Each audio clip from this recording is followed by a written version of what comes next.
तो दुनिया भर में जैसे जैसे अस्थिरता बढ़ रही है, कीमती धातुओं की कीमतें मतलब सोने चांदी के दाम आसमान छू रहे हैं। तो आखिर इस नए गोल्ड और सिल्वर रश के पीछे कौन सी ताकतें काम कर रही हैं? चलिए इसी को समझते हैं। अब सवाल ये उठता है कि भाई आज के इस टेक्नोलॉजी और इनोवेशन के ज़माने में निवेशक और तो और दुनिया भर के सेंट्रल बैंक्स तक इन सदियों पुरानी धातुओं में ऐसा क्या देख रहे हैं? क्यों वो इनमें अपनी सुरक्षा खोज रहे हैं? इसका जवाब कहीं और नहीं बल्कि आज के ग्लोबल माहौल में ही छिपा है। देखिए, दुनिया भर में जोखिम लगातार बढ़ रहे हैं, चाहे वो जियोपॉलिटिकल टेंशन्स हों या फिर इकोनॉमिक अनिश्चितता।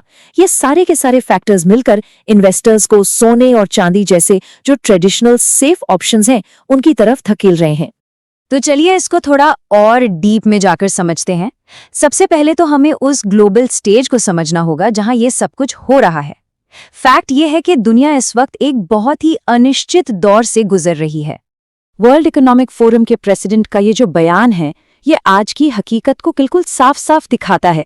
जो बड़ी शक्तियां हैं वो अपने अपने प्रभाव क्षेत्र को मतलब अपने स्फीयर ऑफ इन्फ्लुएंस को सिक्योर करने की होड़ में लगी हैं और इसी से एक नई तरह की ग्लोबल कंपटीशन और टेंशन पैदा हो रही है। और ये सिर्फ कोई कहने सुनने की बात नहीं है, इसका बाकायदा डेटा है। वर्ल्ड इकोनॉमिक फोरम ने दुनिया के सामने 5 बड़े रिस्क गिनाए हैं, जिनमें जियो इकोनॉमिक टकराव, देशों के बीच का संघर्ष और गलत सूचना ये सब शामिल हैं। और इन सब में टॉप पर है जियो इकोनॉमिक टकराव, जो सीधे सीधे ट्रेड, टैरिफ और आर्थिक दबदबे की लड़ाई से जुड़ा हुआ है। और ये जो निराशा है ना, ये सिर्फ कुछ लोगों तक सीमित नहीं है। आधे से ज्यादा ग्लोबल लीडर्स ये मानकर चल रहे हैं कि आने वाले 2 साल बहुत उथल पुथल भरे रहेंगे। अब ये अपने आप में भविष्य को लेकर एक बहुत बड़ी चिंता दिखाता है। और सुनिए, ये सिर्फ थ्योरी नहीं है, इसके प्रैक्टिकल उदाहरण भी हैं। जैसे अभी हाल ही में ग्रीनलैंड के स्टेटस को लेकर 8 यूरोपियन देशों पर टैरिफ लगाने की जो धमकी दी गई, वो इसी जियो इकोनॉमिक टकराव का एक परफेक्ट एग्जाम्पल है जिसकी हम बात कर रहे हैं। तो ठीक है, ये तो हुई दुनिया की हालत, पर इस ग्लोबल अनिश्चितता पर मार्केट कैसे रिएक्ट कर रहा है? इसका जवाब हमें सीधा सोने की तरफ ले जाता है। वही सोना जिसे हमेशा से सबसे सेफ इन्वेस्टमेंट माना जाता रहा है। तो आखिर सोने की कीमतों में ये जो उछाल आया है, इसके पीछे वजह क्या है? देखिए, मोटे तौर पर 4 मेन ड्राइवर्स हैं। पहला, बढ़ता हुआ जियोपॉलिटिकल टेंशन। दूसरा, ट्रेड को लेकर अनिश्चितता। तीसरा, सेंट्रल बैंकों की तरफ से हो रही जबरदस्त खरीदारी। और चौथा, कमजोर होता अमेरिकी डॉलर। ये सारे फैक्टर्स मिलकर सोने की डिमांड को बढ़ा रहे हैं। जरा इस नंबर पर गौर कीजिए, 1045 टन। ये कोई छोटा मोटा आंकड़ा नहीं है, ये वो मात्रा है जितना सोना सेंट्रल बैंक्स ने सिर्फ 2024 में खरीदा है। और ये कोई 1 साल की बात नहीं, पिछले कई सालों से लगातार 1000 टन से ज्यादा की खरीदारी का ट्रेंड चल रहा है। ये साफ दिखाता है कि देश भी अपनी करेंसी से हटकर अब सेफ्टी ढूंढ रहे हैं। और एक्सपर्ट्स भी इसे कोई शॉर्ट टर्म रिएक्शन नहीं मान रहे हैं। जैसा कि आकाश दोषी कहते हैं, ये जियोपॉलिटिकल रिस्क अब कोई टेम्पररी शोर नहीं रहा, बल्कि ये सिस्टम का एक अंदरूनी खतरा बन गया है जो सोने को लॉन्ग टर्म में सपोर्ट देता रहेगा। तो इसका नतीजा क्या निकल रहा है? नतीजा ये है कि मार्केट में सोने को लेकर इतना जबरदस्त बुलिश सेंटिमेंट है कि कुछ एनालिस्ट्स तो ये तक कह रहे हैं कि कीमतें $5000 प्रति आउंस को भी पार कर सकती हैं।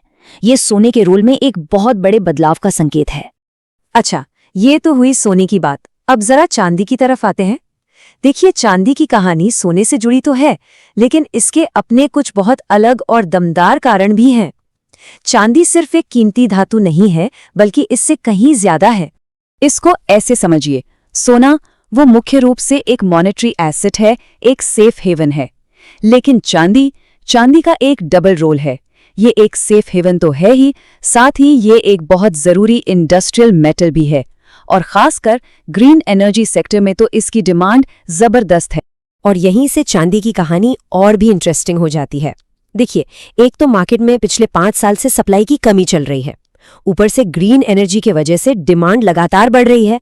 जो स्टॉक हैं वो तेजी से घट रहे हैं। और तो और अब सबसे बड़े सप्लायर चीन ने भी एक्सपोर्ट पर नए नियम लगा दिए हैं। ये सब मिलकर चांदी के मार्केट पर एक जबरदस्त प्रेशर बना रहे हैं।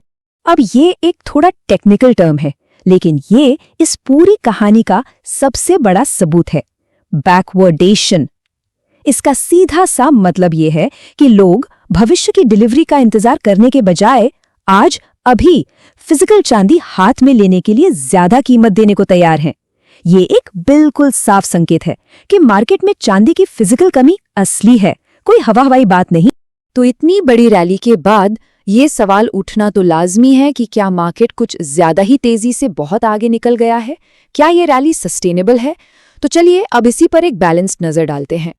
तो सबसे बड़ा सवाल यही है कि यहाँ से आगे क्या ये तेजी बनी रहेगी या फिर हमें एक करेक्शन के लिए तैयार रहना चाहिए? चलो कुछ डेटा देखते हैं। ये जो चार्ट है ये है गोल्ड सिल्वर रेशियो। ये हमें बताता है कि सोने के मुकाबले चांदी कितनी महंगी या सस्ती है। अभी ये रेशियो अपने लॉन्ग टर्म एवरेज से नीचे है, जिसका मतलब ये है कि अगर हम इतिहास को देखें तो चांदी इस वक्त सोने के मुकाबले महंगी चल रही है।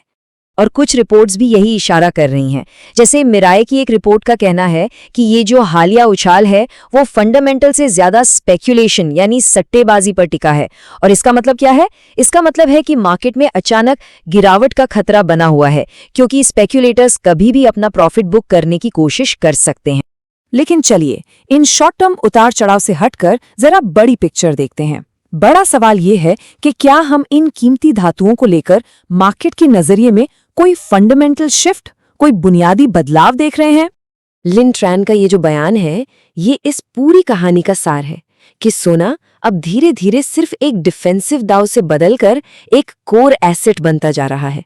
मतलब अब ये सिर्फ बुरे वक्त का सहारा नहीं बल्कि इन्वेस्टर्स के पोर्टफोलियो का एक मेन हिस्सा बन रहा है।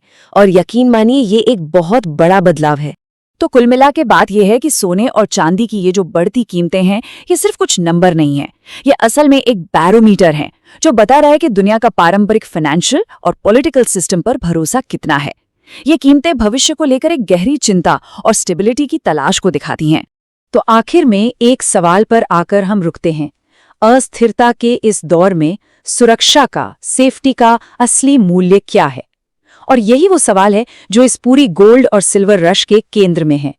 और यही सवाल आने वाले सालों में न सिर्फ बाजारों को बल्कि हमारी दुनिया को भी आकार देता रहेगा।